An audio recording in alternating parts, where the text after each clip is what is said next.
এখন যে পাহাড় দেখা যাচ্ছে ইতিহাসের বুকে তার নাম তুর পাহাড়। এখানেই এক অলৌকিক ঘটনার সাক্ষী হয়েছিল দুনিয়া। কারণ এখানেই নবী মুসা আলাইহিওয়াসাল্লাম সরাসরি কথা বলেছিলেন মহান আল্লাহর সঙ্গে। শুধু বাক্যালাপই নয়, এখানে নেমে এসেছিল আল্লাহর নূরের এক ঝলক। আর সেই ঝলকের তীব্রতায় মুহূর্তের মধ্যে কেঁপে উঠেছিল পাহাড়, হয়ে গিয়েছিল ছিন্ন ভিন্ন। এই স্থান তাই কেবল একটি পাহাড় নয়, বরং আধ্যাত্মিক বিস্ময়ের এক অমর নিদর্শন। তুর পাহাড়কে আরবিতে তোর সিনাই বলা গ্রহণ করেন।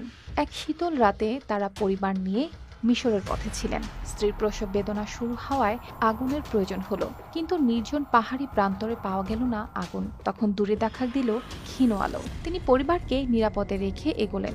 পাথরের উপর পা পড়তেই শুকনো গন্ধ, কানে বয়ে চলল তীব্র বাতাসের শো শো শব্দ। অদ্ভুতভাবে আলোটা যতই কাছে মনে হলো, ততই দূরে সরে গেল।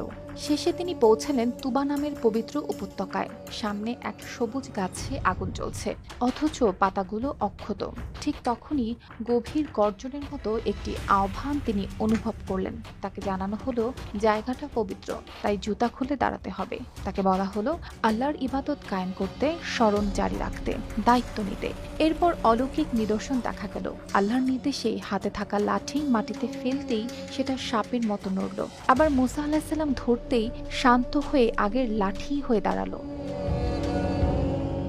এই সবকিছুর মাঝেই তার অন্তরে জাগলো তীব্র আকুলতা, আল্লাহকে চোখে দেখার বাসনা। তাকে জানানো হলো মানুষ তা সহ্য করতে পারে না। তারপর আল্লাহর নূরের সামান্য ঝলক পাহাড়ে প্রকাশ পেল। পাহাড় ভেঙে পড়ল, ধুলো উড়ল, পাথর কেঁপে উঠল, আর মুসা আলাইহিসসালাম অজ্ঞান হয়ে গেলেন।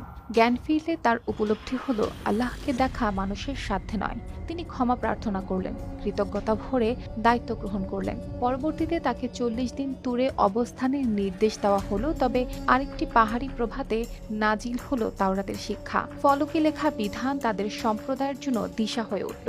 এভাবেই তিনি পেলেন কালিমুল্লাহ, আল্লাহর সাথে বাক্যালাপকারীর অতুল মর্যাদা।